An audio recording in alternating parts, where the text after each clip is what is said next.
사도행전 나의 응답으로 한번 적용을 해볼 건데요. 그 전에 서론에 제가 잠깐 뭐 좀 말씀드릴 건요. 한때 베스트셀러 했던 책이 있어요. 그게 뭐냐면 죽을 때 후회하는 25가지. 사람들이 자기가 죽을 때 이렇게 후회하는 그 감정을 갖고 있다고 얘기하더라고요. 이 사람이 누구냐면 호스피스 전문 의사인데, 이 사람은 뭐냐면 호스피스라는 데 어떤지 알죠? 말기 환자들이 머무는 곳이죠. 이 전문 의사가 한 1000명 정도 이게 장례식을 치르면서 그런 사람들이 마지막으로 이렇게 하고 싶은 후회하는 감정을 가지고 있는 걸 보면서 이 사람이 책으로 그걸 냈어요. 그래서 한때 이건 이제 베스트셀러로 있었다는데, 저도 내용을 이게 직접 다 보지는 못했지만 그 중에서 이 사람이 이제 몇 가지를 얘기했어요. 25가지. 그러니까 1000명이 마지막으로 이렇게 후회하는 내용들을 이렇게 분류를 해보니까 25가지로 이제 구분이 됐다고 해요. 그래서 그걸 썼는데, 자, 그래서 분류해보는데 첫 번째 내용이 뭐냐면요. 정말 사랑하는 사람에게 늘 고맙다는 말을 항상 하지 못한 거에 대한 후회, 이렇게 했대요. 또, 조금만 더 노력을 했더라면, 자기 인생이 달라지지 않았을까. 이제 이런 후회를 남기기도 하고요. 또, 조금만 더 겸손했더라면, 이런 얘기요. 자기가 조금만 더 겸손했다면 더 좋은 또 삶을 살았을 거다. 이렇게 얘기도 하고, 또 감정에 휘둘리지 않았더라면, 이게 참 우리가 많이 느끼죠. 그러니까 감정에 의해서 우리가 선택하고 결정한 문제들이 더 커지는 경우를 우리가 많이 보죠. 그래서 자기가 살면서 이렇게 감정에 휘둘렸던 것을 후회하는 그런 사람도 있었고요. 그러면서 조금 더 담배를 일찍 끊었더라면, 이제 이렇게 후회를 남기기도 하고, 또 맨 마지막에 25번째 이제 그런 내용이 있대네요. 뭐냐면 신의 가르침을 조금 더 일찍 알았더라면, 이런 이제 남겼는데, 그래서 이런 내용을 보면서 물론 우리가 전도자의 삶을 가기 위해서 이런 육신적인 후회도 하긴 해야 되죠. 이제 근데 이미 후회라는 건 때가 늦은 거고요. 전도자의 삶 속에서 우리가 이런 걸 많이 점검을 해야 되는 건 당연하죠. 근데 우리가 또 생각해 봐야 될 게 뭐냐면요. 바울이라는 전도자는 과연 유언, 마지막 때에 무엇을 남겼을까? 무슨 말을 했을까? 어떤 유언을 했을까라는 것을 우리가 또 살펴볼 필요가 있어요. 그래서 이거를 디모데에게 이제 디모데 후서를 쓰면서, 마지막에 쓰면서 한 내용이 있는데, 요거는 다 읽기는 이제 시간이 없어요. 그래서 앞에 부분만 제가 잠깐 좀 읽어볼게요. 디모데 후서 4장 1절에서 8절까지만 볼게요. 왜냐면 18절까지가 중요하지만, 바울은 뭐라 그랬냐면요. 이제 디모데 후서는 이제 지금, 거의 유언과 같은 내용이에요. 유언장이나 마탕 같은 내용인데, 하나님 앞에 산자와 죽은 자를 심판하실 그리스도 예수 앞에서, 이 말은 뭐냐면, 바울은 늘 삶이 하나님 앞에서 심판받을 거라는 거. 분명히 산자와 죽은 자 앞에서 하나님은 반드시 심판하죠. 항상 심판대 앞에서 전도자의 삶을 살았다는 거죠. 그렇다면은 정말 모든 목회자나 사역자나 이 전도자들이 이런 중심에 있다면은 정말 많은 실수들을 하지 않았을 것이고, 또 이렇게 방종으로 빠지지 않았을 것이고, 더 가까이 하나님 앞에 섰을 거라는 생각이 들어요. 그래서 심판하실 그리스도 예수 앞에서 그의 나타나실 것과 그의 나라를 두고 엄히 명한다 그랬어요. 뭘 명했냐면요. 너는 말씀을 전파하라. 때를 얻든지 못 얻든지 항상 말씀 전하게 힘써라. 범사에 오래 참음과 가르침으로 경책하며 경계하며 권면해라 그래요. 때가 이르리니 하면서 얘기하는데, 5절이 또 중요해요. 그러나 너는 모든 일에 근신하며 고난을 받으며 전도의 일에 하면서 너의 직무에 달아. 그러니까 우리 세상 일이 있잖아요, 직업이. 근데 그 직업보다도 더 중요한 건 뭐냐면 전도의 일을 우선적으로 하면서 네 직무에 달아. 이렇게 얘기를 했어요. 요 내용만 봐더라도 바울이 마지막 유언은 세상 사람들이 하는 유언과 전혀 다르죠. 이거는 후회할 일이 없는 삶이죠, 이제 이 사람은. 자, 그래서 요 디모데 후서 이따 다시 읽어보고요. 자, 그래서 우리가 한번 이 시간에 그런 부분을 이제 생각해 볼 필요가 있다. 사람들은 이렇게 후회하는 감정을 가졌는데, 과연 내 인생은 어떨 것인가 좀 스스로 생각해 보시고요. 지난주 강단에서 목사님이 참 중요한 말씀을 하셨죠. 왜 문제가 안 풀리냐, 이런 말씀 하셨어요. 왜 문제가 안 풀리냐. 이유가 딱 한 가지다. 고통을 당하는데 그 고통을 당하면서도 자기 문제가 뭔지 모르고 있다는 거예요. 그 증거가 뭐냐? 자기 메시지가 없다는 거예요. 그러니까 이 훌륭한 사람들은요, 자기 철학이 있어요. 인생 철학이 있어요. 마찬가지로 전도자가 자기가 전도자의 삶으로서 이 말씀이 없다는 것은 그거는 굉장히 실패한 거죠. 그래서 우리가 뭐 어느 때는 이 말씀 잡아보고 저 말씀 잡아, 그게 아니에요. 전도자는 잡아야 될 말씀이 딱 정말 중요한 게 있죠. 근데 그 메시지를 지금 못 잡고 있기 때문에 그러는 거고, 또 문제가 자꾸 오는데 답이 없는 데다가 문제가 자꾸 오잖아요. 근데 거기다 또 자꾸 틀린 답을 쓰고 있는 거예요. 그러니까 사실상 그것은 뭐 틀린 답을 쓰고 있다는 건 결국 그 문제를 이해를 못했다는 거다. 자, 그래서 그 문제를 정말 이해한다면 뭐냐, 정말 바닥까지 내려가야 된다. 바닥까지 내려가는 그 평안까지 맛을 봐야 돼요. 이제 그러면서 이 사람들이 결국은 바닥까지 떨어지기를 주저하고 두려워하고 있다. 이제 이런 얘기를 했어요.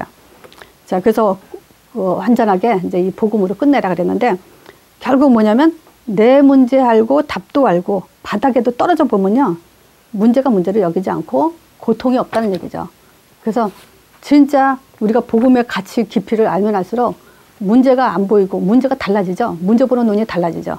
그리고 결국 고통도 고통이 아닐 수밖에 없죠. 바울이 그랬던 것이. 자, 이런 답을 우리가 오늘도 사도행전을 보면서 좀 찾아볼 필요가 있어요. 그래서 사도행전은요, 육으로는 갈 수 없어요. 사도행전은 오직으로만 갈 수 있는 거예요. 영적인 삶으로만 갈 수 있는 거예요. 그래서 우리는 사실 정말 내가 전도자다는 확신이 있다면은, 하나님이 날 쓴다는 증거를 확실히 갖고 있다면요, 이미 사도행전 응답 속에 들어가 있는 거예요. 그리고 앞으로도 이 속에서 계속 있을 사람이고 지속할 응답을 받을 사람이죠. 그래서 제가 이제 그 사도행전을 다 띄면서 딱 한 가지 서론을 또 잡고 싶은 게 뭐냐면, 17장에 바울이 아덴에서 우상단지를 많이 보면서 이름 없는 신을 섬기는 걸 보면서 한 말이 있다 그랬죠. 바울이 세계복음을 할 수 있는 가장 유력한 증거가 뭐냐면 증거를 가졌다는 거야. 자기는 하나님에 대한 증거를 가졌다는 거죠. 이 증거가요, 오늘은 이렇게 썼어요. 과거, 현재, 미래까지 다 완전한 해답이에요. 우리는 오늘 기도하기 위해서, 응답받기 위해서 기도하죠, 신자들은. 그리고 또 그 응답을 통해서 또 미래까지 가려고 연결을 하면서 늘 그 기도 속에 있지만, 실제 그 문제 속에서는 오히려 그 기도가 어떤 면에서는 더 과거로 빠져가고 문제로 빠져갈 수 있어요. 그래서 우리는 성경을 가지고 모델적인 사도행전 1장을 가지고 그 사도행전에 초대교회 사람들이 어떻게 로마 복음화를 했는가라는 그 증거를 가지고 우리가 이제 그대로 가야 되죠. 자, 그래서 지금 사도행전 1장은 왜 중요하죠? 그 사도행전 1장 이전에 잘 믿었던 그 유대인들은 종교라는 것이 드러났어요. 그 사람들이 얼마나 철저히 잘 믿었는지 알죠? 근데 그 사람들은 다 틀렸고, 결국은 우상숭배였고 하나님과 상관없는 그런 종교라는 것이 딱 드러난 것이 사도행전 1장부터 이제 시작이 돼요. 그래서 종교에 벗어나고 또 우리가 완전한 응답, 하나님과 관계 회복이 됐다라는 그 답을 뭘로 갖고 있냐? 나도 똑같아요. 창세기 3장 15절을 5가지를 펼치는 거예요. 그게 뭐냐? 하나님의 아들 통해서 우리가 하나님의 계시를 받았어요. 십자가 통해서 구원의 증거를 받았고요. 또 부활을 통해서 사단의 권세가 깨진 그 답을 가졌고, 또 예수 이름 통해서 성령, 즉 하나님 나라에 대해서 우리가 답을 가졌고요. 땅끝 증거를 하기 위해서 권능을 받는데 이것만이 우리의 미래의 답이라는 그것을 갖게 됐죠. 자, 이 사도행전 1장 1절은 뭐냐면 창세기 3장 인간이 해결할 수 없는 근본 문제, 여기에 대한 과거에 묶였던, 우리가 어떤 사람들이었어요? 하나님 떠나 있었잖아요. 말씀 놓치고 있었고. 그래서 죄 가운데 빠져 사단에 잡혔던 그 과거 문제가 그리스도란 단어 하나로. 자, 그리스도요. 오늘도 그리스도 그러면 늘 알던 그리스도니까 별로 맛이 안 나죠? 하늘의 비밀번호예요. 하늘의 암호예요. 하나님과 나하고 통하는 직통 암호가 바로 이 그리스도란 단어예요. 자, 이 그리스도가 지금 우리에게 어떻게 맛으로 나오냐? 하나님의 계시의 증거, 그 아들, 또 십자가를 통해서 우리 증거, 피 값으로 인해서 모든 재앙과 저주 끝났다는 그 증거의 맛을 보고 부활을 통해서 사단 권세 완전히 꺾였다는 그 맛을 볼 수 있는 그리스도예요. 자, 그래서 나는 그리스도를 강조하면서도 맛은 어디서 느껴냐? 하나님의 아들 십자가 부활, 여기서 맛을 느끼라 그랬어요. 그러면 이거는 우리 감정하고 상관없어요. 이건 뭐냐? 하나님이 하셔놓고 믿으라고 한 거니까. 그래서 우리가 그것을 고백하고 또 묵상하고 생각하고 깊이 있게 자꾸 들어가는 거예요. 그러면 뭐가 충만해지냐? 성령, 하나님 나라, 이것이 충만해지죠. 그러면 이것은 결국 뭐냐? 지금 현재 우리는 문제 속에 있죠. 환경이 어려울 수가 있죠. 여러 가지 또 이제 복잡한 게 있죠. 그렇지만 이 현재의 응답은 뭘로 받냐면 하나님 나라로 받아요. 그래서 우리가 이런 말 있죠. 맡긴다, 포기한다.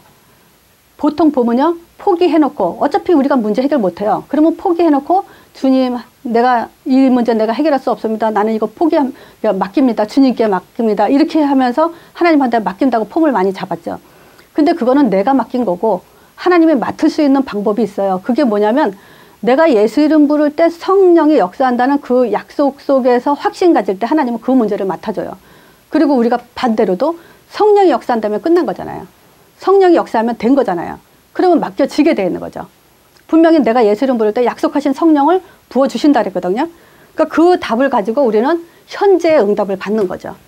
그래서 하나님 나라, 지금 예수 이름으로 일어나죠. 그래서 현재 지금 내 환경, 어떤 어려운 조건, 문제 다 없앨 수 있는, 초월할 수 있는 답이죠. 그리고 우리의 미래는 뭘로 준비되어 있냐? 전도자의 삶으로만 준비되어 있어요. 그래서 사도행전은 결론은 결국 이거 보는 거예요. 누가 응답받고 누가 하나님과 관계되어 있으면 하나님과 통하는 사람이냐? 결국 사도행전 1장 8절 우리의 미래다. 이제 요 답이에요. 자, 그것 때문에 이제 우리는 뭐냐면 사도행전 2장에 불가항력적 응답을 받아요. 바람같이 불같이. 이것은 무슨 표현이냐면요. 하나님의 임재를 상징하는 거예요. 지금은 바람같이 불같이 왜 역사 안 일어나냐? 이거는 지금 요 바람같이 불같이의 역사는 왜 일어나냐면요.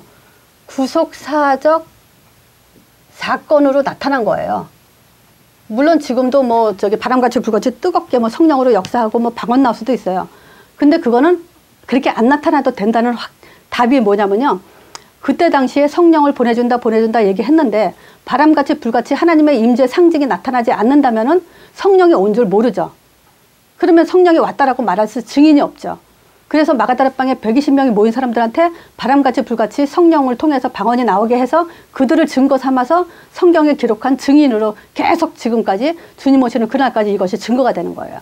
왜냐? 본 자, 받은 자들이 있으니까요. 그리고 바울이 끝까지 사도행전 19장에도 너희가 믿을 때 성령 받았냐 하면서 계속 성령을 부어주는 그 역사를 지속하고 있었죠. 자, 그래서 이때 신학적으로 두 갈래 싸움이 있었죠. 마가다락방에 임한 그 바람같이 불같이 그 성령 충만한 역사는 단회성이다. 한 번 있고 없는 일이다. 아니다. 지속적으로 일어난다. 그래서 단회성, 지속성 이거 가지고 싸웠는데 두 개 다 맞죠. 그때 당시에 바람같이 불같이 일어났던 그것은 한 번 있는 일이지만 그 예수 이름으로는 지속적으로 일어나는 일이죠. 자, 그래서 구속사적 사건 중에 또 하나가 뭐냐면 예를 드는 게 아니고요. 구속사적 사건은 무슨 말이냐면요. 하나님이 여인의 후손, 이 여인의 후손을 통해서 창세기 3장 문제 해결할 그 후손이 딱 한 번 오셔야 돼요. 그분이 바로 예수님이죠. 그래서 예수님이 이 땅에 오셔서 구원 사역을 이루기 위해서 하신 일이 뭐냐면 딱 한 번 십자가에서 죽으셔야 돼요. 그리고 또 부활하셔야 돼요. 한 번 일어나는 일이에요. 그리고 성령 한 번 부어주셔야 돼요. 그래서 구속사적 사건으로 딱 한 번 있는 일이에요. 그래서 요 구속사적 사건 때문에 또 무슨 질문을 받았냐면요. 우리가 임신한 아기 엄마가 성령 충만함 받고 언약 잡고 정말 세계복음 하기 위해서 기도하면서 성령 충만함 받은 사람이 아기도 뱃속에서 성령 충만함을 받냐라고 물어봤을 때 어떤 사람은 받는다고 얘기하더라고요. 그래서 그 근거가 세례 요한이 이제 예수님을 만나면서 마리아가 임신한 때 세례 요한은 6개월 먼저 이렇게 컸죠. 이제 뱃속에서. 그 세례 요한이 예수님을 보고 마리아 온 걸 보고 예수님 보고 절을 했거든요. 그래서 성령 충만하면서 뛰어놀았다 한단 말이에요. 그러니까 성령 충만 받을 수 있다고 얘기를 해요. 근데 그 아기도 나와서 예수를 영접해야 돼요. 근데 세례 요한은 어떤 사람이냐면요. 말라기서 4장 5절에 보면요. 이제 크고 두려운 날이 이르기 전에 내가 선지 엘리야를 보내리라 라고 하면서 말라기서 구약의 문을 닫아요. 그 400년 동안 선지자가 없던 시대가 일어나거든요. 그 선지자가 없다가 마지막 선지자가 누구냐면 세례 요한이에요. 이제 선지자 시대가 끝나는 게. 그 400년 동안 암흑기를 지나서 세례 요한을 먼저 보내는데 마태복음 11장 14절인가 보면요. 예수님이 직접 얘기하는데 뭐냐면 선지 엘리야를 보낸다는 그 이가 누구냐면 바로 오리라 한 이가 바로 세례 요한이다 그래요. 그래서 엘리야는요. 죽지 않고 들림 받았죠. 하늘로 올라갔어요. 죽지 않고. 그러니까 이 말은 뭐냐면 산자가 온다 이거예요. 죽은 자 선지자를 보내는 게 아니고 산자가 오는데 그분이 그가 누구냐면 바로 세례요한이다. 그래서 이 세례요한은 예수님을 오는 길을 열기 위해서 예비된 자, 탄생하기로 예언된 자예요.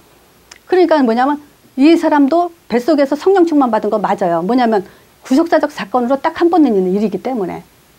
그래서 그런 일을 가지고 구속사적 사건이라는데 사도행전 2장에도 바람같이 불같이 하나님의 임재가 이제 상징이 일어나는데 이것은 반드시 일어나는 일이고 지금도 예수 이름으로 계속 일어나는 일이에요. 어떤 거죠? 이 5개 가지고 이 5가지 믿음을 갖고 있는 사람에게 지속적으로 주님 오시는 그날까지 일어나는 일들이에요.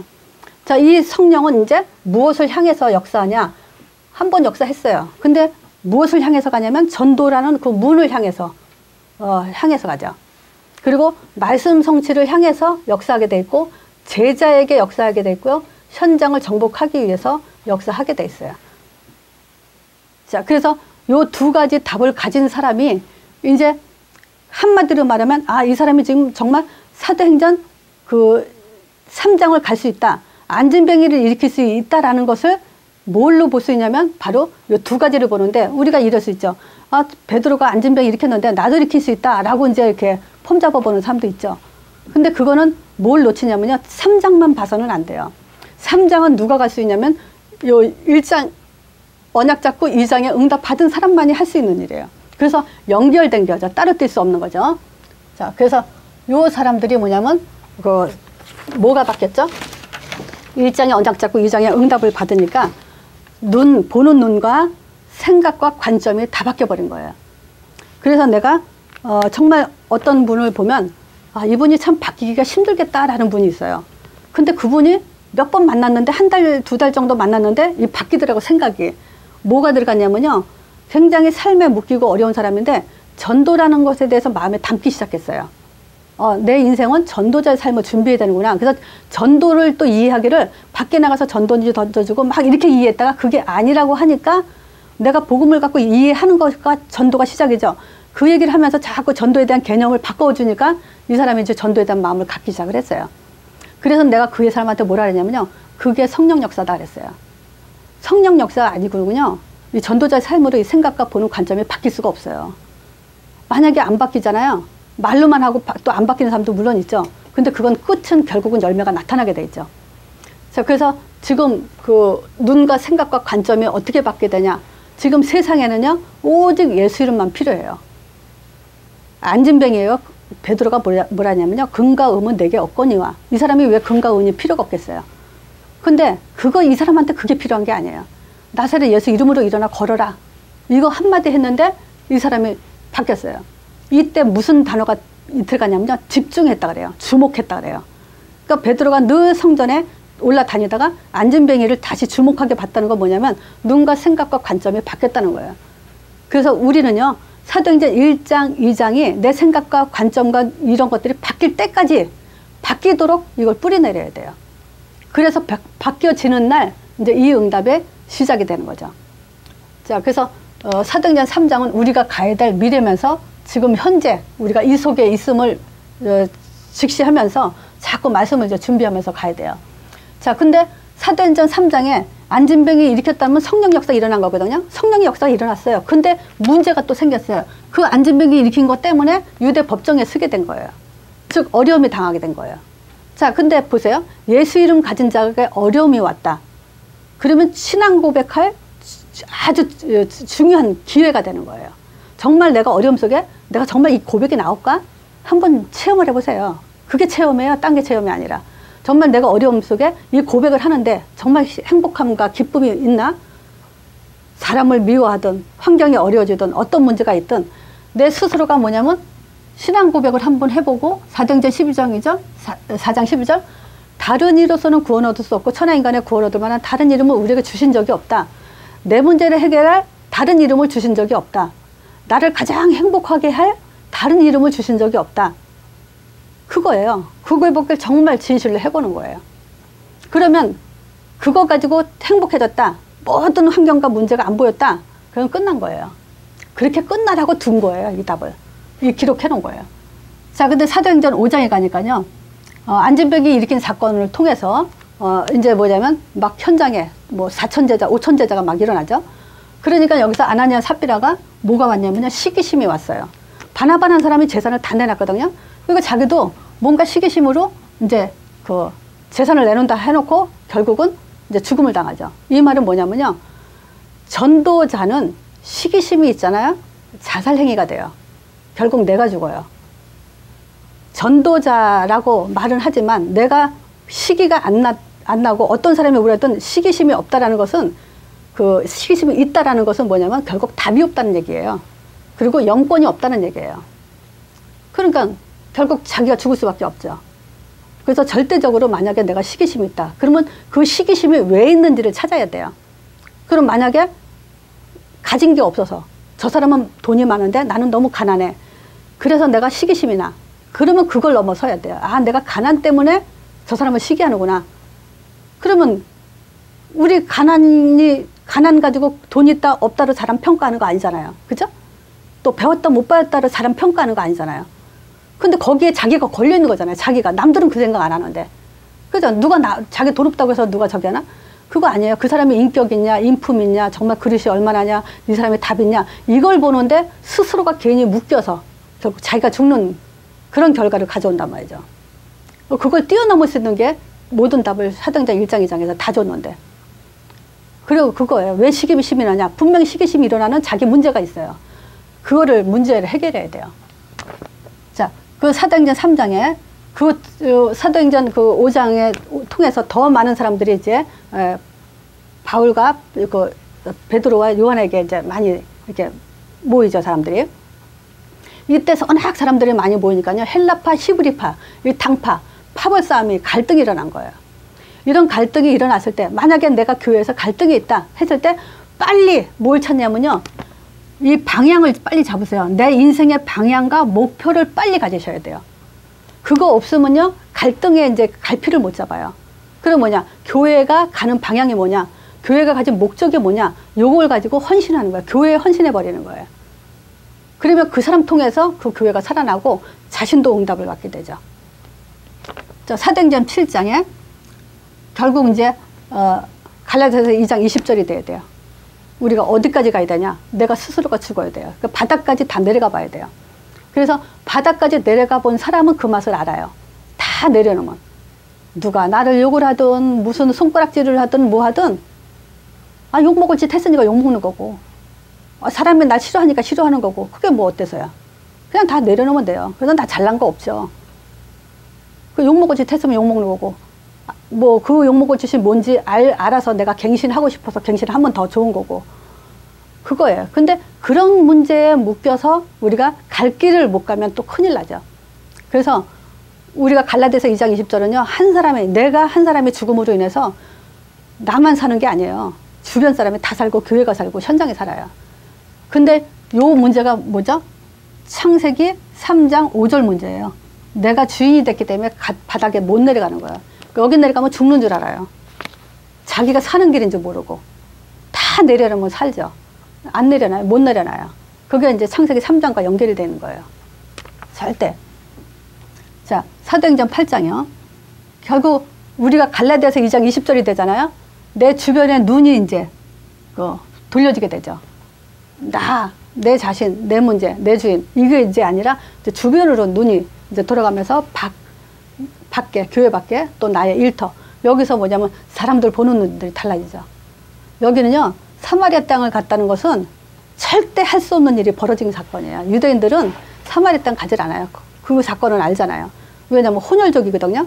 그러니까 유대인은 그 사람은 혼혈족을 사마리아인을 유대인이라고 치지 않단 말이에요. 그러니까 아주 원수가 돼 있죠. 지금도 계속 싸우지만. 그런데 거길 가서 복음을 전한다. 이거는 천지개벽이 일어난 사건이에요. 내가 갈라디아서 2장 20절이 되면요. 천지개벽이 일어나요. 자, 사도행전 9장이요. 여기서 이제 이쯤에서 우리가 또 뭐가 또 가끔 해야 될 일이 뭐냐. 사명 확인이요. 정말 내 사명이 올바르냐. 오직 예수 이름으로 땅끝까지 증인되도록 내가 하나님이 바울을 꺾은 것처럼 그 꺾임 속에 내가 있냐. 바로 내가 바울이냐. 이 사명 확인하지 않으면 안 돼요. 그래서 하나님은 다른 거 원하는 게 아니잖아요. 한 가지 원하는 거잖아요. 내 이름을 위해서 그래서 또 이제 뭐냐, 내가 주인이 돼서는 안 되고요.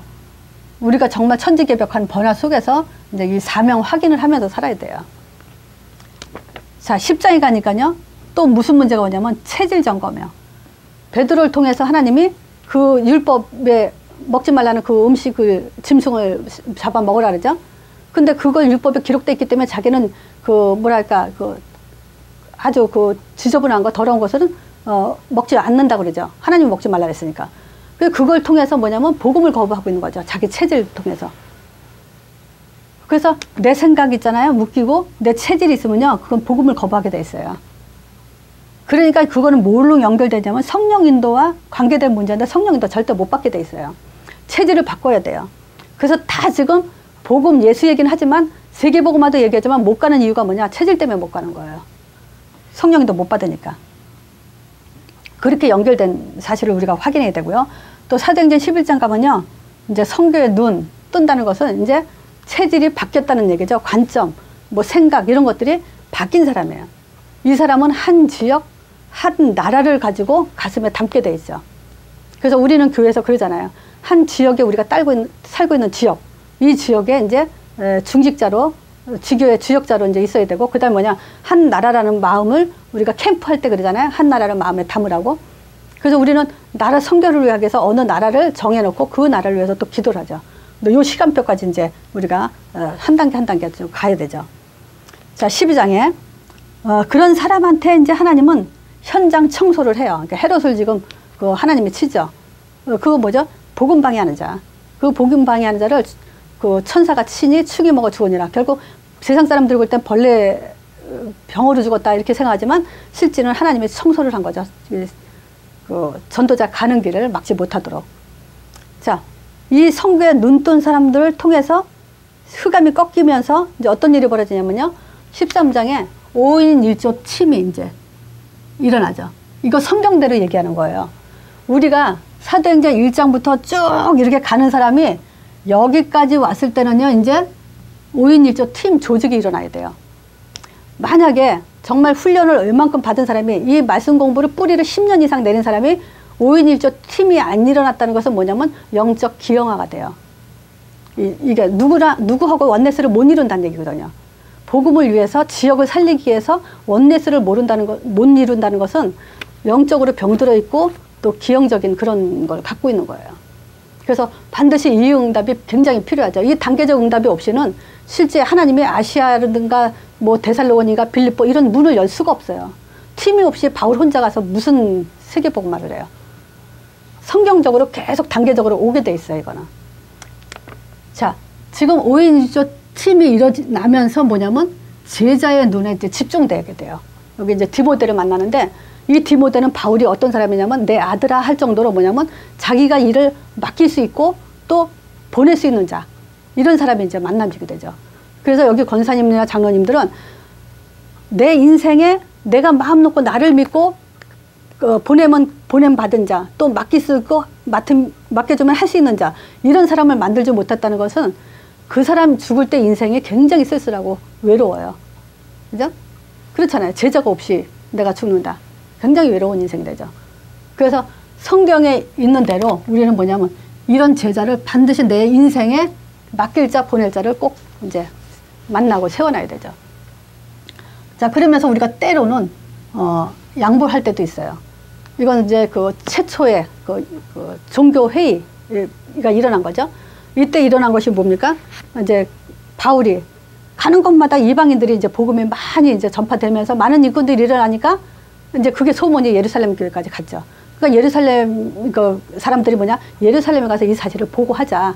근데 무슨 일이 벌어졌냐면 이방인들도 모세 법대로 할례도 받아야 되고 율법도 지켜야 된다. 이런 말 때문에 그러면 예루살렘 교회 가서 우리가 한번 이제 얘기를 나눠보자. 이거 포럼으로 이제 갔죠. 그래서 예루살렘에 최초의 공회가 열렸는데 이때 이제 맨 처음에 베드로가 자기가 율법의 아주 대표자네요. 근데 이방인들도 정말 여기 사도행전 10장 만난 그 고넬료 만난 그 사건을 간증을 한단 말이죠.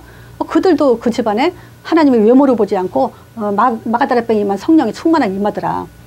그 집뿐만이 아니라 많은 사람들이 성령 충만 받았다라는 간증을 먼저 하고, 바울이 또 현장 간증을 하고 자기가 있었던 간증, 그리고 야고보가 결론을 내는 것이 뭐냐면, 자, 우리는 예수 믿고 구원받는다. 하지만 우리가 목매어 죽인 거, 우상제물, 또 핏째 먹지 말고 음행하지 말자, 이런 것들을 가지고 이제 적당한 선에서 이제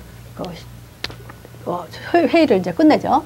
그건 뭐냐면 정말 대를 위해서 소를 희생하는 것. 사실 율법 그런 거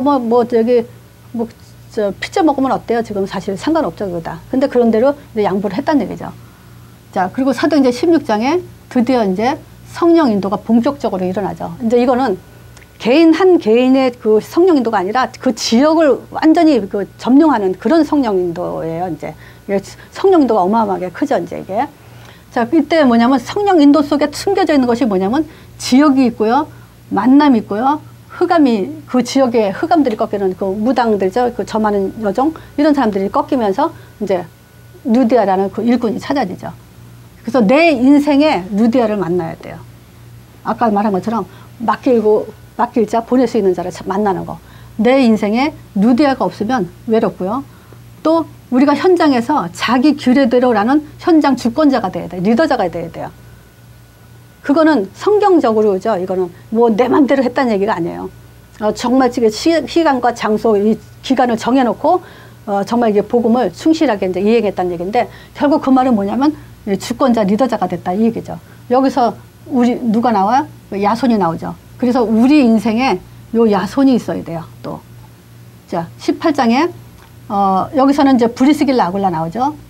브리스가 부부, 요런 우리 인생에 또 요런 인물도 반드시 나와야 되죠.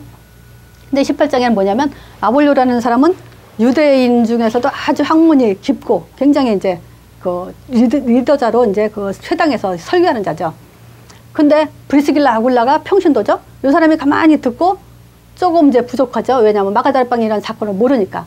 그러니까 아볼로를 데려다가 그 사실을 전달해서 뭐냐면 이 사람에게 더 큰 유익을 사역을 하도록 그 일을 이제 준 사람이에요. 그러니까 이 말이 뭐냐면 평신도들은요, 정말 답 가지고 정말 목회자를 틈새약할 정도로 답에 이제 반듯하게 서야 된다. 이 응답을 받아야 되죠. 지금 우리 주변에는 이제 평신도들도 이렇게 하시는 사람들이 많이 있죠. 자, 19장에는 이제 그 아시아 복음화를 위해서 에베소라는 지역을 지금 택해죠. 여기는 지금 에베소 지역인데, 그 지역에서 이제 복음을 전하는데 시기하는 자와 이제 분쟁이 나타났을 때 다시 제자를 따로 불러가지고 2년 동안 강론해가지고 뭐냐면 아시아에서 에베소서에서 복음 전하지 않은 사람이 하나도 없다고. 한 3년간 꼽히던, 바울이 최고의 사역을 꼽히던 때가 이제 요때예요. 자, 이때 이제 뭐냐면 거기에 그 악기 들린 자, 또 유대인들이 점하는 점술에 빠진 사람들이죠. 이런 사람들의 얘기에 흑암이 다 꺾는 그런 역사도 나오면서 결국 그 지역에서 하나님의 그 복음이 흥행한데, 결국은 결론이 뭐냐? 그래도 앞으로 뭐냐? 로마도 가야 된다라는 그 얘기를 하죠. 이것이 뭐냐면 하나님과 통하는 자, 미래의 눈을 가지고 통하는 자의 응답을 받고 있죠. 자, 그리고 20장에 이제 전도자의 고백. 무슨 고백이에요? 나의 달려갈 길과 주 예수께 받은 사명, 하나님께 은혜의 복음을 전하기 위해서는 나의 죽음도 조금도 두려워하지 않는다. 그러니까 불굴의 전도자, 어떤 삶에서도 굴하지 않는 그런 이제 전도자의 고백이죠. 자, 21장에 이런 그 전도자 앞에 누가 지금 그 회방이라고 할 건 없어요. 물론 아가보의 예언이 이제 사람들이 뭐랄까 바울을 예루살렘에 가지 못하도록 이렇게 자꾸 이제 막는 그런 일이 벌어지죠. 근데 그 아가보의 예언은 성령으로 감동해가지고 정말 정확하게 맞추는 사람이에요. 근데 바울은 이 아가보의 예언도 물리치죠. 상관없이 내가 가야 된다고 가죠. 그러면서 이제 마지막으로 이제 로마로 향해서 가는데, 또 이 사도행전 22장하고요 26장 요 두 장에는 뭐냐면 바울이 계속 마지막 변증 또는 마지막 간증을 통해서 이제 자꾸 이제 자기 삶에 대한 간증, 여지껏 어떻게 복음을 받았고 복음을 어떻게 핍박했고 내가 예수님을 어떻게 만났고 그 후에 내가 어떻게 살았는지에 대해서 계속 간증하는. 그래서 우리는요 전도자다라는 그런 이제 요게 언제 시작이 되었냐면요, 이거 말씀 공부 받는 사람들이 누군가 만남이 됐을 때 그걸 기록하기 시작해야 돼요. 몇 년, 몇 월, 며칠 누굴 만났을 때 내가 이런 메시지를 정했다는 것, 그것이 우리가 사도행전에 기록이 되고 가문에 유언장이 될 수 있고 자손에게 하나님 엄마의 전도자의 삶에 대해서 전달할 수 있는 좋은 자료가 돼요. 그래서 이런 그 전도자의 고백서부터 이제 그 바울의 간증서부터 우리의 간증도 날마다 써야 돼요. 그래서 며칠 전에 이제 우리 형옥이가 엄마한테 내가 뭘 날짜를 물어봤어요. 차 산 날짜가 언제냐 그랬더니 그걸 왜 물어보냐 그래서 엄마 일기장에 기록하려고 했더니 엄마 일기도 써 그러더라고요. 난 일기 써요. 전도자 일기예요. 다 그러면서 무슨 사건이 있었고 무슨 얘기 있었고 이런 얘기 다 기록하고 있어요. 누가 무슨 말 했고까지 다 기록해 놓고 있어요. 왜냐하면 난 또 잊어버리거든요. 기억하기 위해서 쓰는 건 아니지만 내 인생의 기록을 남기면서 누구랑 언제 만나서 무슨 메시지를 했고 이런 것들 다 기록하고 있어요. 자, 23장에 이제 드디어 바울이 전도자 바울이 받은 응답은 딱 한 가지예요. 전도자 바울은요, 예수 이름 뺏기는 가진 게 없어요. 그죠? 근데 지금 여기는 23장에는 40명이 금식하면서 죽이러 쫓아오죠. 그 지역에서 또 그 지역 주민들과 선동해까지 계속 또 죽이려고 하죠. 그러면서 여기서도 또 법정에 있어가지고 사두개인과 바리새인들이 또 얘를 이제 막 헐뜯으면서 막 싸우고 있는 상황이죠. 그때 한 말이에요. 두려워하지 말고 지금 천사가 주의 천사가 바울 곁에 서서 뭐냐면 담대해라. 네가 예루살렘에서 나의 일을 증거한 것과 같이 로마에서도 증거해야 된다. 그 말은 뭐겠어요? 네가 복음 전하기 위해서 살아야 될 이유다. 너는 죽을 수가 없다 아직은. 그거예요. 그런 내용이에요. 그래서 전도자의 목숨은요, 미래 삶 모든 것이 생사화복까지 다 주장하고 있는 것이 바로 하나님이에요. 그래서 담대하라. 천사의 사역이죠. 24장에는 또 결국 이단 누명을 써요. 핍박을 받으면서 이단 누명 쓰지만 상관없죠. 그리고 이제 마지막 변증을 하고 최고의 응답이죠. 풍랑 만났어요. 근데 이것이 우리의 또 바울한테는 최고 응답이 돼요. 선장과 선주의 말을 들어요. 그렇지만 바울은 결국 바울의 말을 듣지 않았지만 결국 모든 사람이 누구 때문에 사냐면요, 바울 때문에 살아요. 그러면서 바울이 이제 하나님의 이제 또 천사가 이제 바울에게 두려워하지 말라 그러죠.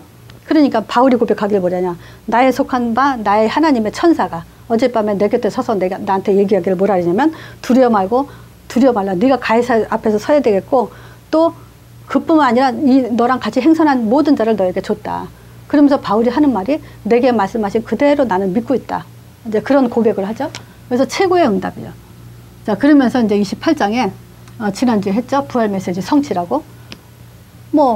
풍랑 만나서 이제 그 멜리데 섬이라는 그 토인들이 사는 곳에 이제 도착을 했죠. 그랬더니 이 토인들이 바울을 이제 영접해서 따뜻하게 불도 떼워주고 이제 도와주죠. 근데 뱀에 물려요. 나무 떼다가. 근데 뱀을 툭 털어버려요, 그냥. 그러니까 이 사람들이 죄인이기 때문에 하나님이 어쩔 수 없이 죽이는구나 했는데 안 죽네. 그리고 붙지도 않아요. 그러니까 이 사람들이 야, 이 사람은 신인가 보다 이러고 있죠. 이제 신격화죠. 근데 마침 또 여기서 무슨 일이 있어요? 보블리라는 그 섬에 이제 제일 높은 사람이죠. 이 사람의 그 부친이 열병을 앓고 있어요. 이 사람한테 손을 얹어서 기도해서 낫게 했죠. 그 마가복음 16장 15절에서 20절 부활 메시지는요, 주님 오시는 그날까지 성취시키는 말씀이에요. 그래서 전도자는 예수님의 부활하신 그 메시지 잡고 사는 것이 우리가 해야 될 일이에요. 그러면 어떤 응답이 일어나냐? 23장, 27장 이 응답이 일어나요. 천사의 사역이 반드시 일어나요. 자, 그래서 마가복음 16장 15절에서 20절이죠. 너희는 온 천하에 다니며 뭐냐면 이 복음을 전해라. 그래서 믿는 자는 구원 얻을 거고 믿지 않은 사람은 정죄를 받는다 그래요. 그래서 믿는 자에게 이런 표적이 따른다. 뭐냐면 너희가 내 이름으로 예수 이름으로 새 방언을 말하며 또 귀신을 쫓아내며 새 방언을 말하며 또 무슨 독을 마실지라도 해를 받지 않고 또 병든 자에게 손을 얹은 즉 나으리라 했어요. 그래서 주께서 이런 그 복음 전하는 사람에게 두루 다니고 전파할 때 뭐냐면 주께서 함께 역사하사 그래요. 함께 역사하는 거예요. 전도자가 가지만 그 안에는 하나님이 역사하는 거예요. 그래서 전도자는 자랑할 것도 없고 교만할 것도 없고요. 이 복음은 하나님 거기 때문에. 그래서 정말 이 복음 가진 거 가지고 너무 교만해도요, 그 자기가 자살행위가 돼요. 우리는 겸손할 수밖에 없고 정말 그 심부름하는 자세로 이 일을 하는데 거기에 누가 보장이 되고 있냐? 하나님이 보장되고 있어요. 자, 그래서 우리의 응답이에요. 우리의 응답은 한마디로 말하면 예수님의 답을 가지고 두려워하고 담대할 필요 없다. 담대하고 두려워할 필요 없다. 두렵잖아요? 그럼 문제 일으켜요. 두려움. 또 문제가 보이잖아요. 문제가 문제를 보이면 또 문제 일으켜요. 그 문제는 또 문제를 일으키게 돼 있어요. 그러니까 문제 보는 눈이 달라져야 돼요. 자, 오늘 이걸로 마치겠습니다.